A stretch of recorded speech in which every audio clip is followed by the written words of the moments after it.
আচ্ছা, তাহলে আমরা ডিএনএ বা আরএনএ এর বেসিক স্ট্রাকচারটা দেখলাম। এবার ডিএনএ তো ডাবল স্ট্যান্ডার্ড স্ট্রাকচার। যদি ডিএনএটাই শিখি, ডিএনএটাই বেশি জরুরি। ধরো ডিএনএ তো এরকম মইয়ের মতো স্ট্রাকচার, অ্যাকচুয়ালি এরকম থাকে না, থাকে কিরকম, থাকে এরকম। এটার ছবি আমি একটু পরে আঁকছি, যেটা ওয়াটসন অ্যান্ড ক্রিক প্রপোজ করেছে সেটা পরে আঁকছি। কিন্তু এটা আমরা জানি যে DNA is a double helical structure. এর দুটো স্ট্র্যান্ড থাকে। দুটো স্ট্র্যান্ড মানে আমরা এক কাজ করি, চলো আমরা মাঝখানে একটু ফাঁকা করে এই নিউক্লিওটাইডের স্ট্র্যান্ডটা এঁকে বুঝে নিই দুটো স্ট্র্যান্ড অ্যাকচুয়ালি কি দিয়ে তৈরি। ডিএনএ অনেকটা মইয়ের মতো বা সিঁড়ির মতো বলতে পারো। এর মাঝখানে এরকম মইয়ের ধাপ থাকে আর দুপাশে দুটো মইয়ের হ্যান্ডেল থাকে, হাতল। এই হ্যান্ডেলটা কি দিয়ে তৈরি? পরীক্ষায় প্রশ্ন আসে যে this is a step like structure, the 3D structure of DNA. Now which kind of chemical bond help to form the handle of the staircase? And your answer will be phosphate and ribose. চলো ছবি আঁকি, দেখি তারা কিরম ভাবে align থাকে। একটা ribose sugar আঁকি আগে, রাইট? আমাকে আগে আঁকতে দিও, ছবিটা বেশ কমপ্লেক্স, তারপর আঁকা শুরু করো। বইয়ের মতো হুবহু আঁকবো না, বইতে অনেক ক্ষেত্রে অ্যাডেনিন গুয়ানিনের অনেক ডিটেল স্ট্রাকচার দেওয়া আছে। পরীক্ষায় আঁকতে গেলে কি করব? একটা বেসিক স্ট্রাকচার আঁকলাম রাইবোজে, এই পাশে একটু হাতলটা বাড়িয়ে দিলাম, এখানে মাঝখানে একটা স্ট্রাকচার আঁকবো, কারোর একটা নাইট্রোজেনাস বেস এখানে বসিয়ে দেবো। আর এখানে থাকে CH2OH, এখানে H থাকে, এখানে OH থাকে, এটারও H, H, H, H. This is ribose as present in DNA, deoxyribose. এবার এই একটা রাইবোজের সাথে প্রথমে ফসফেট অ্যাড হয়, তারপরে এটা কনভার্ট হয় কিসে? This get converted into nucleotide. Still it is a nucleoside. Phosphate কোথায় অ্যাড হয় না, এই 5 প্রাইম কার্বনটার মাথায়। এটা 5 প্রাইম কার্বন, এর মাথায় অ্যাড হয়। কিভাবে হয় এবার দেখো, এটা ফসফেটের পি আঁকলাম, এইখানে একটা CH2OH, আমি পাশে OH-টা মুছে দিয়েছি, খেয়াল করছো তো। কার্বনের এখন দুটো হাত আছে শুধু হাইড্রোজেনের, আর একটা হাত আছে এই পাশে রাইবোজের সাথে অ্যাটাচ। বাকি আর একটা হাত দিয়ে এই এস্টার বন্ডটা তৈরি হবে, কি? অক্সিজেনটা। এই অক্সিজেনের পর এই অক্সিজেনটা আর একটা হাত দিয়ে কাকে ধরে রাখবে? ফসফেট। ফসফেটের ইটসেলফ চারদিকে 4টে অক্সিজেনের মলিকিউল থাকে। এখানে একটা ও, এখানে একটা ও, এই সাইডেও একটা ও আছে, হ্যাঁ এই সাইডেও একটা ও আছে। এর মধ্যে একটা ওতে ডাবল বন্ড পড়ে, বাকিগুলো সবগুলোতে নেগেটিভ চার্জ থাকে। এই জিনিসটা ফার্স্ট ধরো এলো, তাহলে এবার এইটার থেকে ধরো স্ট্র্যান্ড তৈরি হবে। কোন জায়গায় পরের ইউনিটটা বসবে? পরের ইউনিটটা বসবে এই জায়গায়, এই ওএইচ কে রিপ্লেস করবে। এটা আর থাকবে না, আমাকে আগে আঁকতে দেবে, তোমরা আঁকবে না। এবার দেখো কার্বনটার সাথে ও আছে, এই ওটার সাথে আবার একটা ফসফেট গ্রুপ আসবে, এই এই এই এই এর মধ্যে নয়, এটা ডাবল বন্ড দিয়ে দিলাম, এগুলোর মাথায় চার্জ আছে। এই চার্জটা উঠে যাবে যখন এ আবার এই কার্বনটার সাথে অ্যাটাচ হবে। কার সাথে? এই CH2টার সাথে। এবার এই CH2টা আবার কোথায় আছে? পরের রাইবোজে। দেখো খেয়াল করো, এবার বুঝতে পারবে আস্তে আস্তে ছবিটা। এটা পরের রাইবোজে, পরের রাইবোজ। পরের রাইবোজের আবার এই সাইডে OH আছে, এই জায়গাটাতে আর একটা কোনো নাইট্রোজেনাস বেস থাকবে, আবার পরে আর একটা ইউনিট অ্যাড হবে। কোথায় হবে? এই জায়গাটাতে। কোথায় অ্যাড হবে যদি আবার আর একটা ইউনিট হয়? Your answer will be again this position. এটা কি পজিশন বলো তো? আমি যদি কার্বনের নাম্বারিং করি, শুধু তো 5 প্রাইম এখানে দেখিয়ে রেখেছি, বাকিগুলো চলো আরেকবার নাম্বারিং করি। 1, 2 prime, sorry 2 prime, 3 prime, 4 prime. তাহলে এই হাইড্রক্সিল বন্ড, এই হাইড্রক্সিল গ্রুপটা কোন পজিশনে আছে? অ্যাকচুয়ালি 3 প্রাইম পজিশনে আছে। তো বারবার সাকসিওটাইড গুলো যদি বসতে থাকে, এই পুরো সেটটা আসছে আর মাঝখানে এই বন্ডটা তৈরি হয়ে যাচ্ছে। তখন রিপ্লেস কিন্তু সবসময় এই 3 প্রাইম হাইড্রক্সিল বন্ডটাই হবে। ওই চলে যাবে, আবার এখানে ফসফেটের সাথে এস্টার বন্ড তৈরি হবে। চারিদিকে সব অক্সিজেন দিয়ে দাও, এর সাথে আবার কে যুক্ত হবে? CH2। এইটা কোথায় আছে? পরের রাইবোজে। এইখানে লাস্টেরটাতে আবার ওইচ থাকবে, এই সাইডেও ধরো আবার আর একটা নাইট্রোজেনাস বেস আছে। এগুলোতে এর মধ্যে কোনো একটাতে ডাবল বন্ড ফেলো, এইটাতে নেগেটিভ চার্জ থেকে যাবে। যেহেতু বারবার খেয়াল করো ফসফেটের এক সাইডে যেহেতু নেগেটিভ চার্জ থেকে যাচ্ছে, এর জন্য ডিএনএ নেগেটিভলি চার্জড হয়। ডিএনএ কে র্যাপ করে যে প্রোটিনটা সে পজিটিভলি চার্জ হয়, সে প্রোটিনের নাম হিস্টন। ডিএনএ তে নেগেটিভ চার্জ বলে থাকে বলেই অ্যাসিডিক ইন নেচার হয়, ঠিক কিনা? কারণ এ তো প্রোটন ডোনেট করে দিয়েছে। H3PO4 স্ট্রাকচারটাতে ওর সাথে এইচ গ্রুপ ছিল, এগুলো আরো ভালো কেমিস্ট্রিতে পড়বে। তো এই হাতলটা বুঝতে পারলাম, সিঁড়ির ধাপগুলো কোনটা বলো তো? এগুলো ধরো এটা অ্যাডেনিন, এর সাইডে ডাবল বন্ড হাইড্রোজেন বন্ড দ্বারা অ্যাটাচ থাকবে থাইমিন, এই সাইডেও আবার এরকম স্ট্রাকচার থাকবে, কিন্তু আমরা আর আঁকছি না, বাদ দাও, অত আঁকতে হবে না, স্ট্রাকচার কঠিন হয়ে যাবে। তোমরা ডিএনএও যদি পরীক্ষায় আঁকতে বলে, ডিএনএ স্ট্র্যান্ডের এক সাইড আঁকবে, নিচে ফিগার লিখে দেবে সিঙ্গেল স্ট্র্যান্ড অফ ডিএনএ। কারণ এই সাইডটায় যদি শুধু হাইড্রোজেন লেখো তাহলে তোমার ছবিতে টেকনিক্যালি কোনো ভুল নেই, তুমি ডিএনএ এঁকে এসছো। যদি এখানে ওইচ লিখে দাও 2 প্রাইম পজিশনটায়, তাহলে এটা আরএনএ হয়ে গেল, কিন্তু তখন আবার ভুল করে এখানে ডাবল বন্ড দিয়ে এঁকে না। ধরো এখানে জি আছে গুয়ানিন, তখন 3টে ডাবল ট্রিপল বন্ড পড়বে, তার সাথে সাইটোসিন অ্যাটাচ হবে। Remember, this is a vital point. Adenine and thymine, they can unite with each other by forming hydrogen bond and their number will be 2. আর যখন গুয়ানিন আর cytosine pair up হয়, তাদের hydrogen বন্ডের number হয় 3। এই জন্য break করা এদের কঠিন এদের থেকে। ধরো একটা ডিএনএ স্ট্র্যান্ড এরকম লম্বা আছে, সেখানে পরপর 200খানা এটি বন্ড আছে, সব এ আর টি দিয়ে তৈরি। আর আবারই আর একটা কম্পেয়ার করছো ডিএনএ স্ট্র্যান্ড, যেখানেও একই রকম 200 number of repeated base pair are there, but it is now made up of GC. So you need to remember all the time that you need relatively higher temperature to denaturate this DNA double bond. Temperature বাড়ালে তবে double bond ভাঙে। ধরো এটা 50 ডিগ্রিতে যদি ভাঙে, এটা 60-65 এ ভাঙবে।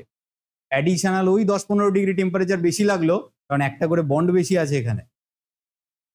মনে থাকবে, ডিএনএ ডাবল স্ট্র্যান্ডটা যখন অ্যাটাচ থাকে, এটাকে ভাঙাকে বলা হয় ডিন্যাচুরেশন।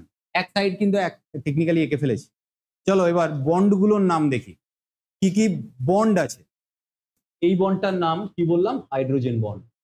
তার মানে নাইট্রোজেনাস বেস গুলো একে অপরের সাথে অ্যাটাচ হয় হাইড্রোজেন বন্ড দ্বারা। বেশ, বুঝে গেলাম। মানে সিঁড়ির ধাপে অ্যাকচুয়ালি মাঝখানটাতে কি থাকে বলতো? নাইট্রোজেনাস বেস গুলো, and they are bound with hydrogen bond.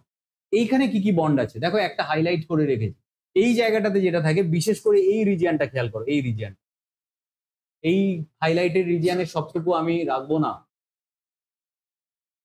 দুটো জায়গা দেখো, এক এই জায়গাটাকে দেখো, আর একটা এই জায়গাটাকে দেখো, একটা এই জায়গাটাকে দেখো, একটা এই জায়গাটাকে দেখো। এই পয়েন্টটাকে কি বলে জানো? এই বিশেষ বন্ডটাকে বলা হয়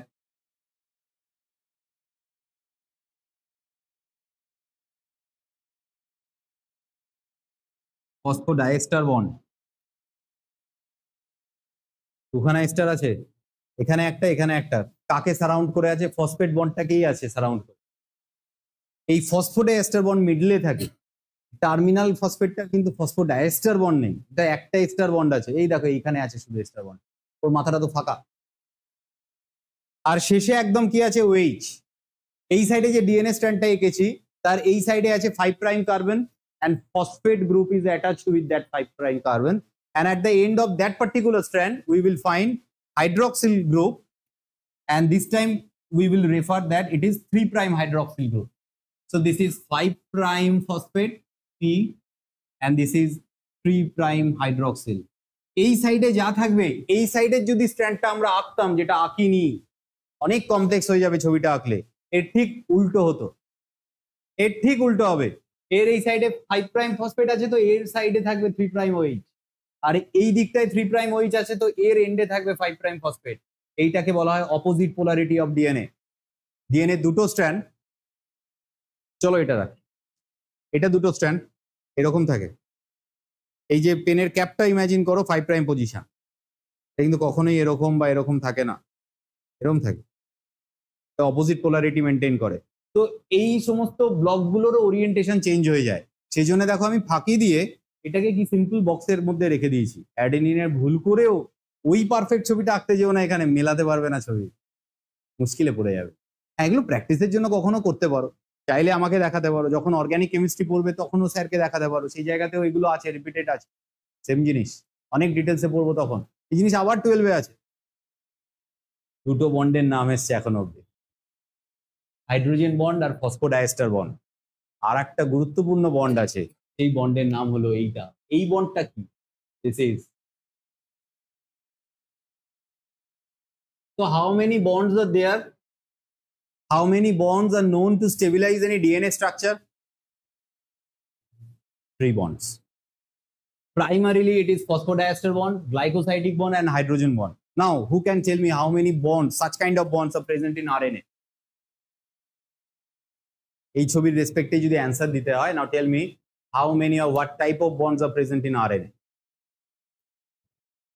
Very good. And why you are skipping the hydrogen bond? Single strand, ওর এই সাইডে স্ট্র্যান্ডটা তো থাকবে না। Very good. তুমি নাকি বায়োলজিতে খারাপ, ভালো লাগে না তোমার? দারুণ উত্তর দিয়েছো। RNA single strand. এই ছবিটাই আরএনএ যদি আঁকতে দেয়, দুটো জায়গায় চেঞ্জ করতে হবে, এই সাইডে কিছু আঁকবে না, এই সাইডে দাগও দেবে না ডাবল বন্ড ট্রিপল বন্ডে, আর এইটা ওইচ আঁকতে হবে। 2 প্রাইম পজিশনটা ওইচ হবে, যেটা এখানে ডিঅক্সি আছে। পারফেক্ট ছবি, ফুল মার্কস পেয়ে যাবে। ভালো করে বুঝে নাও, হাইড্রোজেন, গ্লাইকোসাইডিক, ফসফোডাইএস্টার বন্ড কোথায় থাকে। তো সিঁড়ির ধাপটা কি দিয়ে তৈরি? এই মোয়ের এই ধাপগুলো কি দিয়ে তৈরি? এইগুলো হলো ধাপ, এই দেখো ধাপ। সিঁড়ির হাতলটা কি দিয়ে তৈরি? Ribose phosphate, ribose phosphate, ribose phosphate. সব উত্তর বেরিয়ে গেছে। এই ছবি যে নিট অ্যান্ড ক্লিন আঁকবে সব হয়ে যাবে। তবে বাবু দুটো স্ট্র্যান্ডই খুব ডিটেলস এঁকো না। এই সাইডের ছবিটা আঁকতে গেলে হিসেবে তোমায় কিন্তু উল্টো আঁকতে হবে। খেয়াল করে দেখো, এই সাইডে রাইবোজ যেমন এরম আছে, তোমাকে এই সাইডে আঁকতে গেলে উল্টাতে তো হবে, ওর তো পোলারিটি উল্টো দিকে হয়, আঁকাটা জটিল হয়ে যাবে না? কি দরকার, ছেড়ে দাও। তুমি শুধু ফিগারে লিখে দেবে নিচে this is a single strand of DNA. তোমার পরীক্ষায় যদি draw a structure of DNA বলে, তোমায় তো বলে দেবে না যে ডবল স্ট্র্যান্ড আঁকো কি সিঙ্গেল স্ট্র্যান্ড। তুমি সিঙ্গেল স্ট্র্যান্ড নির্ভুল এঁকে আসবে। 3D model of DNA, Watson-Crick model. This is also known as Watson-Crick model of DNA. এটা অ্যাকচুয়ালি বিডিএনএ ছিল। বিডিএনএ কি জিনিস ক্লাস 12-এ জানবে, বাট জেনে রাখো এখন, এটা বিডিএনএ স্ট্রাকচার ছিল। এনারা প্রথম 3D স্ট্রাকচার আবিষ্কার করেন। এটা এতটা গুরুত্বপূর্ণ ছিল, 1962-তে নোবেল আছে। আর মনে রেখো, এটার পর একটা বায়োলজি স্ট্রিম খুলে গেল, দ্যাট ইজ মলিকিউলার বায়োলজি। এতদিন আমরা শুধু সেলুলার বায়োলজি পড়ছিলাম, that is called cell biology, যেটা এর আগে পড়েছি। কিন্তু সেলের ভেতরে একটা ম্যাক্রোমলিকিউলের এতটা ডিটেলস জিনিস, এবং তাও কে না ইনহেরিটেবল সাবস্টেন্স। ডিএনএ আমাদের জেনেটিক ম্যাটেরিয়াল, তার ম্যাক্রোমলিকিউলার স্ট্রাকচার এবার বেরিয়ে গেল, and this is precisely detailed structure. কোনো ভুল আজ অব্দি বেরোয়নি। কি করে সম্ভব? তখন তো ইলেকট্রন মাইক্রোস্কোপ ওরকম লেভেলের আবিষ্কার হয়নি। এরা ম্যাথামেটিক্যালি এটাকে কিন্তু প্রুভ করেছে। চলো সেটা শিখি। তোমরা ডিএনএ এই 3D স্ট্রাকচারটা আঁকার জন্য ছবির যে পন্থা ইউজ করবে, তাতে দুটো পেন্সিল বা পেন এরকম ভাবে ধরো, জাস্ট এরকম একদম ইউজ করো, এবং ছবিটা এরকম ভাবে আঁকো।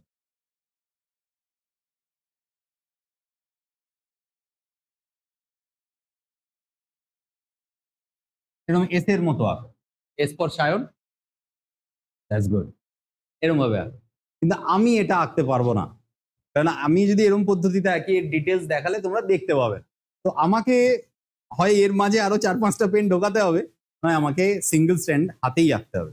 তোমরা এই পদ্ধতিতে আঁকো, 2-4বার খারাপ হবে, তারপর যা আসবে না পরীক্ষায় দেখবে এইটাই করে আসবে, এত ভালো আসবে। 2-4বার প্রথম খারাপ হবে। আমি এটা হাতে আঁকি,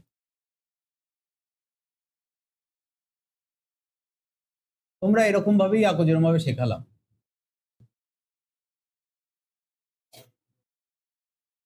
এবার চলো, মইয়ের হাতল এঁকে ফেলেছি, স্ট্র্যান্ড আঁকবো, ধাপগুলো। ধাপ এরকম ভাবে আঁকবে, একদম স্ট্রেট প্যারালাল ধাপ হবে। ধরো এই ছবিটা শুরু করবে, তো একটা সার্টেন থিকনেসে এরকম স্কেল বসিয়ে ডটের দাগ কেটে রেখো, তাহলে তোমরা ওই মার্জিন থেকে বেরিয়ে যাবে না। একটা স্কেল বসাবে, ধরো হাতাতে স্কেল বসালে পর্যাপ্ত মোটা হয়, তার দুপাশে মোটা একটা স্কেলে ডট দাগ কেটে নেবে। এর স্ট্রাকচারাল ডিটেলস বেশ কিছু নিউমেরিক্যাল ডেটা কিন্তু ওনারা দিয়েছিলেন। ফার্স্ট, এটা একটা ঘোরানো পেঁচানো হেলিক্যাল স্টেয়ারের মতো না? পেঁচানো সিঁড়ি দিয়ে উঠেছো কখনো? এখনো কলকাতার বহু প্রাচীন বিল্ডিং এ আছে, উঠেছো কখনো? উঠেছো? তাহলে খেয়াল করতে পারছো এটা কিন্তু ওরমই হয়, ঠিক ওরকমই পিছিয়ে পিছিয়ে উপরে ওঠে। এর একটা টার্ন মানে রাফলি ধরো এইখান থেকে এইখানে এটা একটা টার্ন কমপ্লিট হয়। এর মধ্যে এইটার ডিস্টেন্স হয় 34 অ্যাংস্ট্রম। আর কটা বেস পেয়ার থাকে জানো এখানে? 10 বেস পেয়ার আর দেয়ার, মানে রাফলি গুনলে এখানে 1 2 3 4 5 6 7 এরকম সংখ্যায় হয়তো মেলেনি। ওই অরিজিনাল ডিএনএ তে 10টা থাকবে, আর তোমার জরুরি নয় এর মধ্যে 10টাই ধরাতে হবে, কিন্তু আমি এটা ইনফরমেশন বলে রাখছি যে এই 34 অ্যাংস্ট্রম একটা টার্ন, মানে ধরো এইখানে তুমি শুরু করলে, এবার ওই স্টেয়ারটা ধরে উঠছো উঠছো উঠছো উঠছো উঠছো, পরের বার 360 ঘুরে যে জায়গায় আসলে তুমি তো এই পয়েন্টের থেকে উপরে চলে গেছো। এখন আমি যেতে পারিনি, সিঁড়িগুলো তোমরা খুলে নিয়েছো বলে। যে 360 একটা রোটেশন মানে এইখানে সেটাই, ধরো এরম ভাবে রোটেট করে এর মাথায় এসছে। এবার এই একটা কমপ্লিট 360 তে 10খানা সিঁড়ির ধাপ থাকবে, টোটাল সিঁড়ির ডিস্টেন্স হবে 34 অ্যাংস্ট্রম। তাহলে একটা বেস পেয়ারের মাঝে গ্যাপ কত?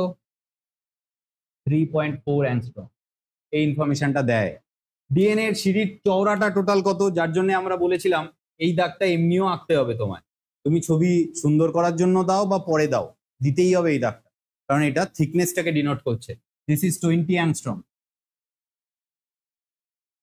ডিএনএ এর কিছু খাঁজ দেখতে পাচ্ছি আমরা, খেয়াল করো। যেমন দেখো এই জায়গাটায় একটা সরু হলেও খাঁজ আছে, কিন্তু প্রত্যেক জায়গায় আছে। এখানে আছে, এইটা আছে, এই জায়গাটা এরকম একটা নিক্স এটা আছে, এরকম ছোট খাঁজ আছে, ঠিক? দে আর রেফার্ড অ্যাজ মাইনর গ্রুভস। গ্রুভ মানে খাঁজ, মাইনর গ্রুভস। তাহলে বড় গ্রুভসও আছে নিশ্চয়ই, মাইনর থাকলে মেজরও থাকবে, ডেফিনেটলি আছে। এই জায়গাটা খেয়াল করো, এই জায়গাটা, এই জায়গাটা অনেকটা বড় খাঁজ না? এই জায়গাটা কিংবা এর এই সাইডটা, এগুলো তো খাঁজ। তো এইগুলোকে বলা হয় মেজর গ্রুভস। স্যার এর কাজ কি?